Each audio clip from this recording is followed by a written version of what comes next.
وَعَاشِرُوهُنَّ بِالْمَعْرُوفِ. Now Allah is talking about women that you are married to, and He says marry and live with your women, have family life with your women in decent fashion. Ashir comes from ashara. What does ashara mean? 10. Ashira means family. Ashirunna means have a big family with your women. Live together in a family. This is ashir. It derives from ashara. I mean, you have lots of kids and live together happily in a decent way. فَإِن كَرِهْتُمُوهُنَّ. Then if you've started hating them, فَإِن كَرِهْتُمُ, over time, husband and wife start getting more and more agitated with each other. They become better and better at fighting with each other. It takes less and less to get annoyed with each other. And you've got to the point where you really can't stand it. You know, your wife so much as looks at you, go, don't start that. I know what that means. She goes, what? What are you talking about? And they just start. You always say that. I don't always say. You always say always. And then, I don't always say always. I never say always. You always say never too. So, right? I'm not replaying anything, by the way. So, it's all my imagination. Entirely imagination. Right? And if that happens, فَإِن كَرِهْتُمُوهُنَّ فَعَسَىٰ أَن تَكْرَهُ شَيْئًا. As you're walking away, going to the masjid, fine, I'm going to the masjid. You're leaving. If you really don't like them, then it may be that you really don't like something. وَيَجْعَلَ اللَّهُ فِيهِ خَيْرًا كَثِيرًا. And Allah has put a lot of good in it for you. You don't like it, but Allah has put a lot of good in it for you. Learn to appreciate the good in it. And Allah has put the good in it. In other words, Allah is dropping a hint to the believer. Not just sometimes you dislike something and Allah put a lot of good in it. Your wife, yeah, this is a bunch of things you don't like about her. How about you make a list of things that Allah has put good in her? He doesn't even give her credit. Now this becomes a matter of giving Allah credit. So as a matter of faith, you'll have to think about what is good about my wife.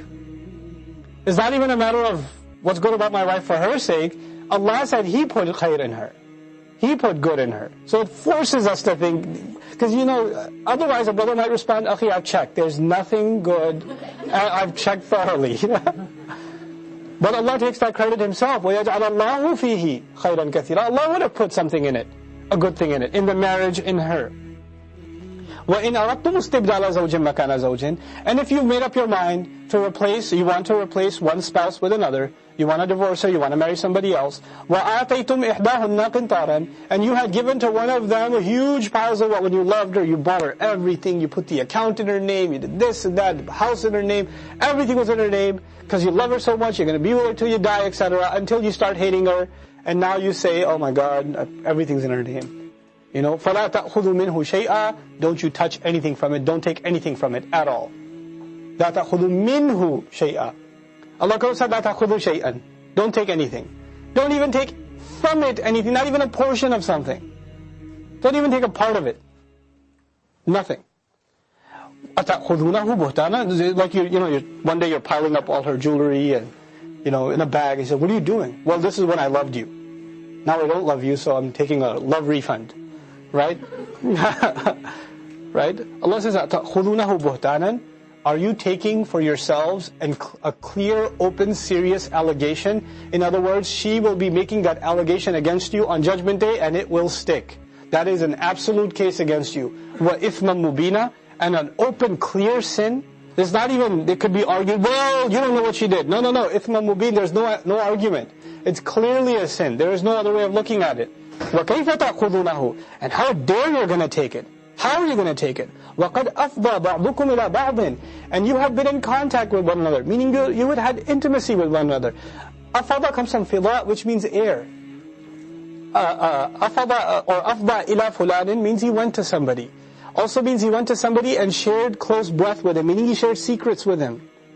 Afda also means to spread. In other words, you've let yourself loose before your spouse like nobody else. You don't even behave that way in front of your mother the way you do in front of your spouse. We're completely comfortable with our spouses. You've had that kind of closeness that is not in any other relationship. How can you just take away all of that? How can that just be erased? Just because you had a couple of fights or you can't get along anymore, that doesn't erase all the good that was already there. وَقَدْ أَفْضَى بَعْضُكُمْ إِلَى بَعْضٍ وَأَخَذْنَا مِنْكُمْ مِيثَاقًا غَلِيظًا. And they had taken from you a serious contract. Here's a very beautiful expression to describe marriage. I told you before, socially, what is marriage? It is an exchange of responsibility. But who is the contract against and who is it in favor of? It is in favor of the woman and it is against it's a liability on the husband. In other words, you know when you sign a loan agreement? When you sign a loan agreement, the contract is against you and in favor of the party giving you the loan, right? So in a contract, generally, there's the person who goes against, who's on the liability side, and someone on the collection side. In this case, when it comes to Judgment Day, specifically here I'm talking about Judgment Day, not even in this dunya, on Judgment Day, the marriage contract is a favor to the spouse, the wife, and it's a liability against the husband. He'll be questioned. Which makes total and absolute sense. Why? Whoever takes responsibility is, you know what the Arabic word for responsible is, right? Mas'ul. Someone who will be asked.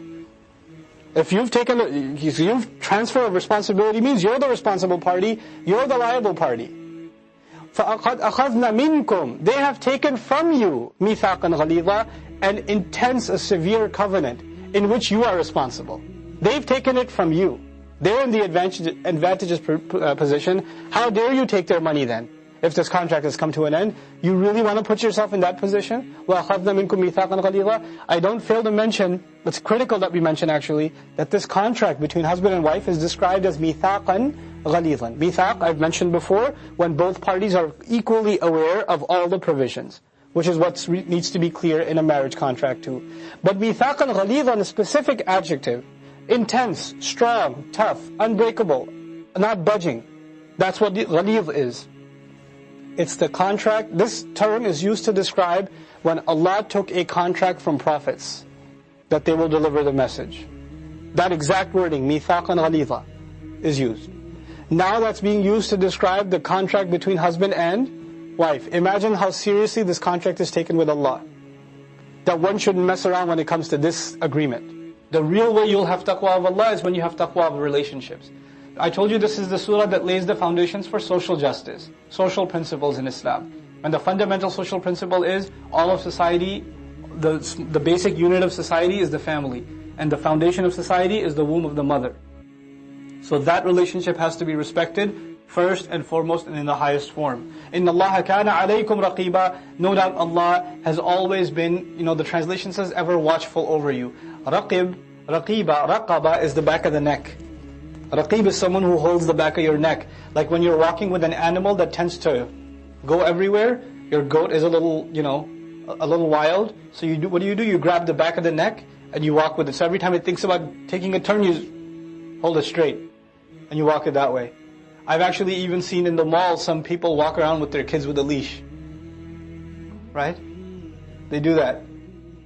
And in some cultures, they'll walk with their kid, they're not holding his hand, they're holding the back of his head, back of his neck.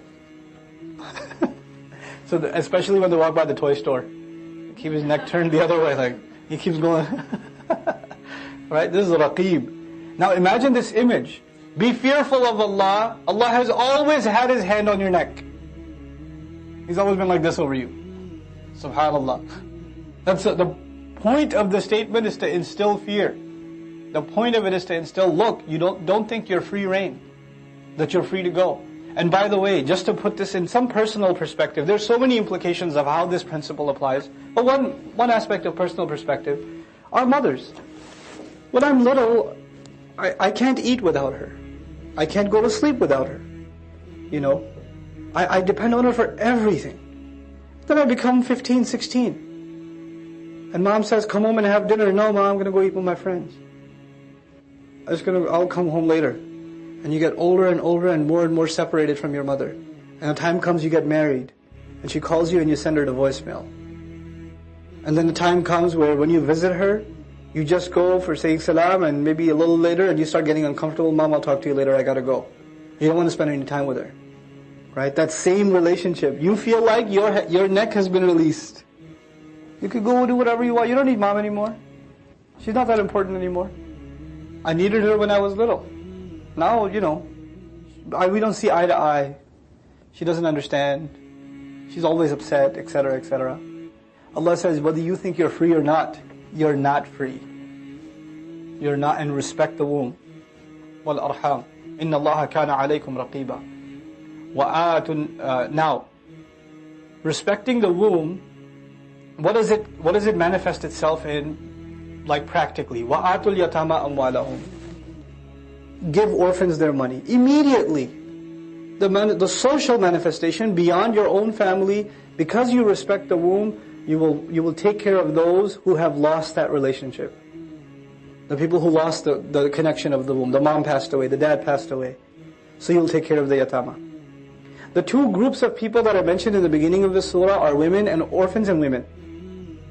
Why orphans and why women? Because orphans lose the connection with their parents, and women end up in another household. Women end up in another house, and they become naturally, most of the time, distant from their parents. They can go when they can, but most of the time they have obligations in their new household. So they become separated. And because they become separated, usually the protection of a family for a child comes from where? From the parents. That's where the protection comes from. When that shadow is removed, you have to replace it with another protective shadow. That's what the Islamic society is supposed to do. It's supposed to provide a shadow to those who are out in the sun without that shadow.